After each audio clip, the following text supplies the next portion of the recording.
साल 2012 में Nirbhaya rape case के 13 साल बाद एक बार फिर मुल्क में दो मामले उन्नाव रेप केस और उत्तराखंड का अंकिता भंडारी मर्डर केस चर्चा में है।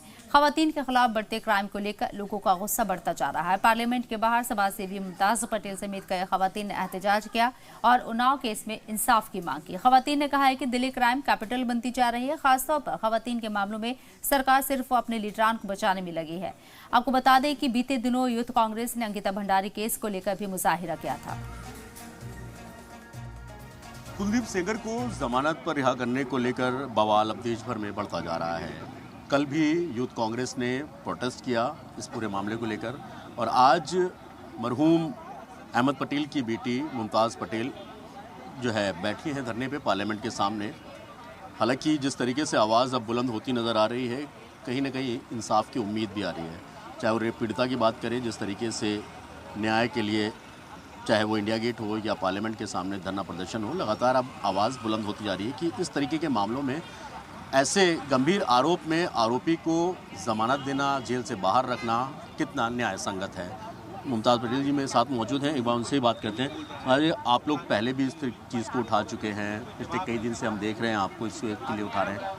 क्या लग रहा है आप लोगों को कि अगर अदालत से इस तरीके की जो चीज़ें होंगी तो न्याय प्रणाली पे कहीं ना कहीं सवाल भी खड़े हो रहे हैं इस चीज़ को लेकर? बिल्कुल, और सारी देश की बेटियों का आत्मविश्वास टूटता है। आज अगर मैं भी यहाँ पे बैठी, आप देखेंगे हम सिर्फ 6-7 औरतें बैठी हैं, एक साइलेंट प्रोटेस्ट कर रहे हैं क्योंकि हम चाहते हैं कि महिला सुरक्षा जो इतना बड़ा मुद्दा है देश के लिए, आज दिल्ली में बैठे हैं, इसको वर्ल्ड का रेप कैपिटल कहते हैं। ये सिर्फ उन्नाव की बेटी की बात नहीं है, ये हर उस बेटी की बात, हर देश की बेटी की बात है। और कहीं ना कहीं न्यायालय पे भरोसा टूटता है जब हम देखते हैं कि ऐसे प्रभावशाली लोग जो है इस बेटी के लिए हम न्याय का हक लड़ रहे हैं। शायद आवाज़ उठ रही है इस वजह से पूरे देश की नज़र इस केस पे आ रही है, पर ऐसे इतने केसेस हैं, इतनी बेटियां हैं, उनका क्या?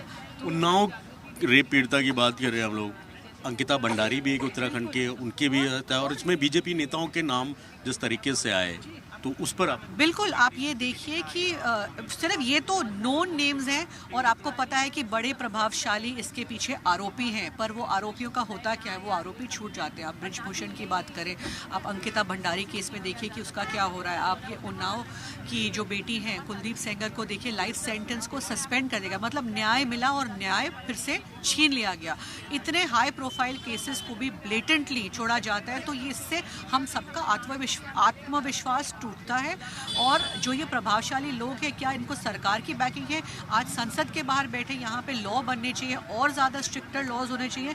इसको छोड़ के आप उन्हीं आरोपियों को प्रोटेक्ट कर रहे हैं। आज ये पीड़िता जो है वो प्रधानमंत्री से मिलना चाहती है, गृह मंत्री से मिलना चाहती है, लेकिन मिलने का समय किसी को नहीं है। उन्नाव की बात कर लें, निर्भया की हमने देखा ये देश गुस्से में था। मेरे साथ अर्जुन हैं, हम आप लोग पहले भी प्रोटेस्ट पे बैठे, पुलिस ने आप लोगों को हटा दिया गया था। अभी क्या आप लोग को लग रहा है, सीबीआई ने हालांकि दोबारा से एक बार ऐसी अपनी फाइल की है, तो आपको लग रहा है कि कुछ इसमें प्रोग्रेस होने की उम्मीद लग रही है? इसमें तो उम्मीद लग रही है क्योंकि अभी पूरा देश इस बेटी के साथ है, तो उनको चॉइस नहीं है but just to give her justice. और अभी जस्टिस की तरफ शायद मोड़ ले लेगा क्योंकि बहुत लोगों की आउटरीच हो चुकी है, बहुत लोग इस चीज़ को उठा रहे हैं सोशल मीडिया में और मेन स्ट्रीम मीडिया में। पर बाकी बेटियों को भी न्याय नहीं मिला है, बाकी बेटियों को न्याय मिलना बाकी है। तो आपने देखा है, वो चाहे उन्नाव पीड़िता हो या फिर अंकिता भंडारी हो, निर्भया केस के बाद एक उम्मीद जगी थी देश को कि शायद बेटियों के प्रति बढ़ रहे ऐसे अपराध कम होंगे, लेकिन पिछले कुछ सालों के आंकड़ों पर नज़र डालें तो ये अपराध लगातार बढ़ते जा रहे हैं। अब ऐसे में सवाल ये खड़ा होता है कि महिलाओं के प्रति बढ़ते अपराध को लेकर सरकार कितनी गंभीर है।